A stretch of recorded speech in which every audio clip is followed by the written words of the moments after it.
Hello, my name is Joel Z. Williams. People in my neighborhood call me the Poor People's Advocate. I'm the Director of Products for Peaceful Operations. What I want to talk to you today about is a case that is occurring right now in Des Moines, Iowa. Let me just give you the facts of the case. There is the largest public housing facility in Des Moines. It's named Royal View Manor. There's 55 people in there that are currently seeking a class action lawsuit against the administrator of the public housing projects in Des Moines. I think it's undisclosed at this moment how much they're suing for, but it's safe to say that they're suing for millions of dollars. So you got 55 plaintiffs joining together under Iowa's relatively new Consumer Protection Act. Now, the Consumer Protection Act in Iowa of 2009, what allows plaintiffs to do is to have a right of private action, meaning, I'm not going to bore you with a lot of legal terms, but let's put it this way. What Iowa has said is that consumers are unduly affected by fraud and misrepresentation. Whether you purchase a car where the old odometer has been rolled back, or you rent an apartment where the manager is telling you that this this dwelling is free of bed bugs and has no problem. You move in, 2 weeks later you get bed bugs.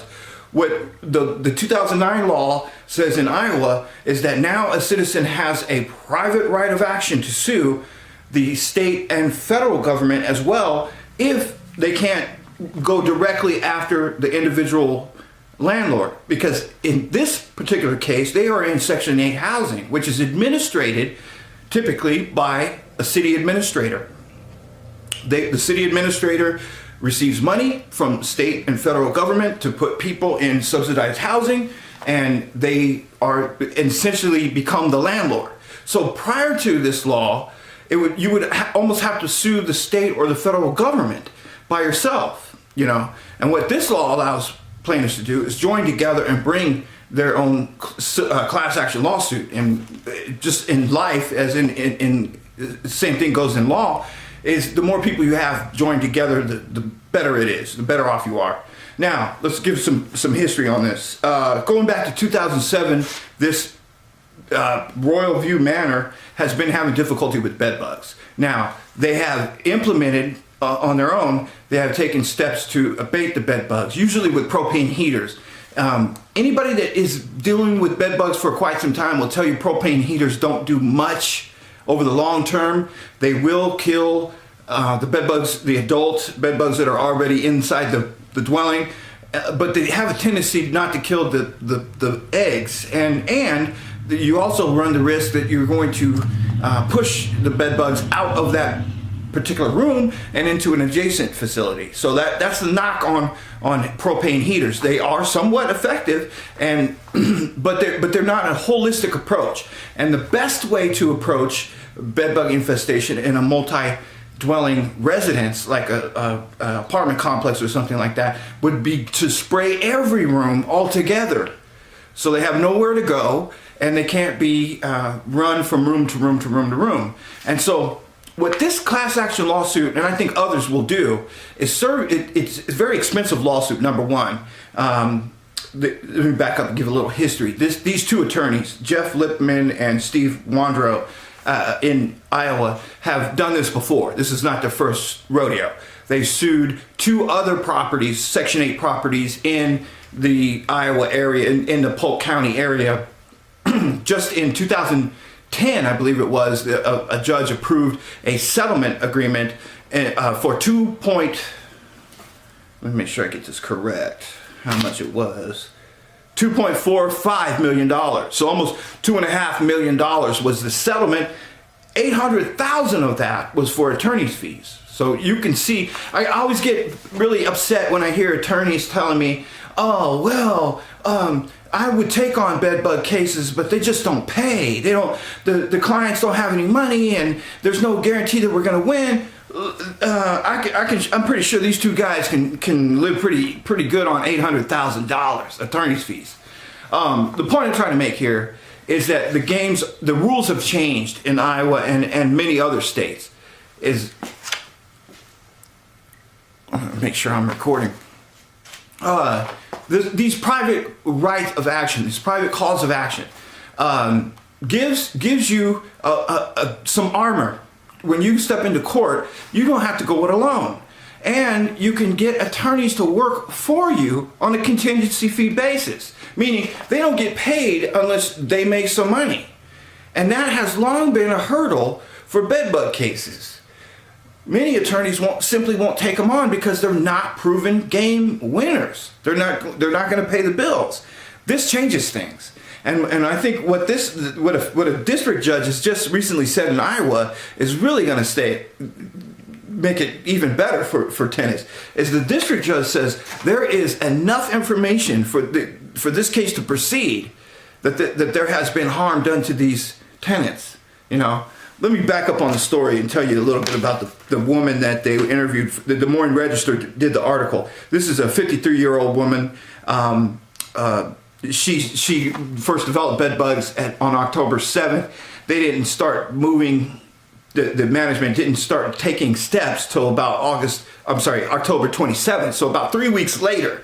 So she suffered with them not doing anything. Basically just paying her lip service. Yeah, we're going to get around to it. We're going to get around to it. What I think a lot of people fail to understand, bed bugs are not like mosquitoes. They're not like fleas. You can't just tough it out. The infestation is going to get continually worse and worse and worse. And until you're losing sleep. And this woman, she says that, she sleeps now with her lights on. She wakes up 4 or 5 times each night and is checking for bed bugs, and she's constantly living in fear. That has a negative effect on all aspects of your life. That sleep deprivation, that it brings on a psychosis. Pretty soon you start itching all over. When you turn out the lights and you lay down to sleep, you have this phobia that something's going to crawl on you. That is something that I don't think most people that don't have bed bugs can really get a grasp on. Is that this is not just a nuisance. This is a mentally altering, mentally traumatizing a series of events. And I think what's happening now is people are starting to realize, and certainly this Polk County and the city of Des Moines will realize that, hey, it's to our advantage to take care of this and stop this needless suffering by just getting some professional pest control operators in there and take the hit. Now, going back to the charge of fraud and misrepresentation. When you go to rent an apartment, if you walk up into an apartment and there's water flowing out of the toilet, or there's a big hole in the floor, or there's a big hole in the roof, that you would not rent that apartment. Or for that matter, if it's the middle of winter, you walk into the apartment and there's no heat in that apartment, you would not rent that apartment. That apartment is considered uninhabitable, right? And so therefore it has no commercially marketable value.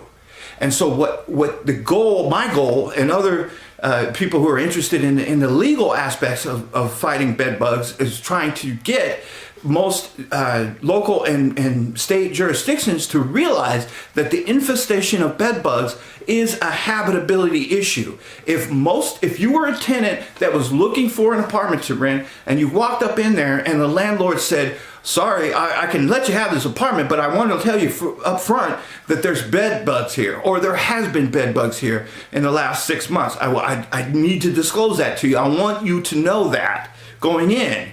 And I want you to sign this waiver saying that we had that discussion. I think most tenants would say, thank you for your time, turn it on their heel and walk out. And therefore it would render that property valueless. It would have no commercial marketability.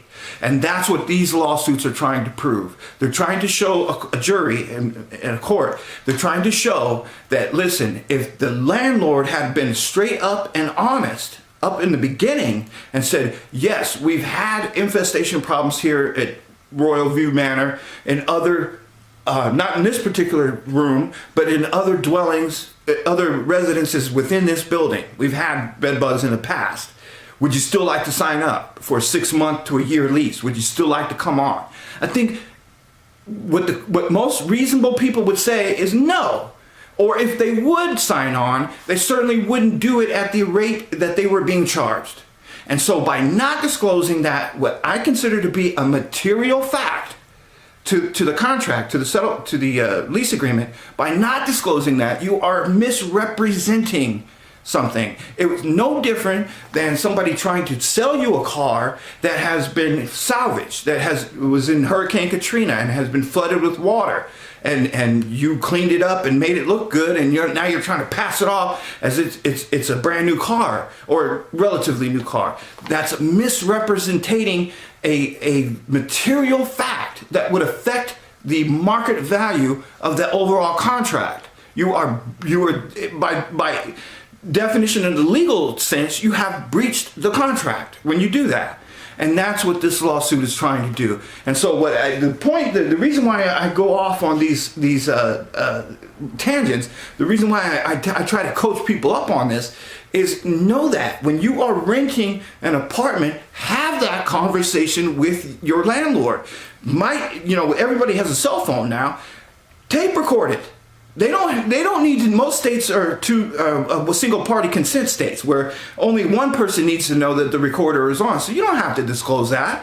It depends on your state, but turn the microphone on your cell phone. Record that conversation. Ask them specifically, have you had bed bugs here in this particular dwelling before?